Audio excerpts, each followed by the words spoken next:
How many times did you see someone who was fresh off the boat out of college, let's say, blindly hands in a script, get a deal versus someone that had already been immersed in the industry and had to work their way up and had connections and was already somehow an assistant to someone, a whatever? How many times did you see the unknown?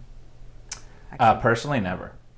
I think those unknowns that get, sell their very first script for 6 figures or 7 figures and get a first look deal at a major studio, those are very rare. And if that does happen to a writer, you'll read about it in the trades.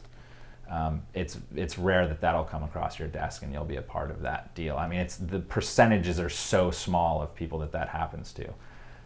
There are extremely talented writers out there that probably deserve that to happen, but it just really, unfortunately, doesn't happen, because at the end of the day, it comes down to the connections that you have, and it's about who you know. So, having a great story is important, and like I said before, I think if you have a bulletproof script that people absolutely love, the chances of you getting it done are pretty high.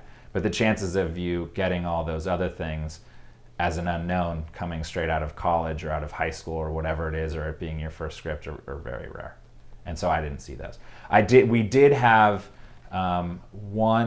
we did take on a client who had recently graduated from USC, and she had written a very compelling script about her experiences with 9/11, and she had just put together a very, very fascinating package, and it turned heads, and we liked it, and we talked about it at the agency, and she got represented there. But I don't think that script ever got made. I think it got a representation, and that was big. But she wasn't dealing with 7 figures and all those other lucrative things.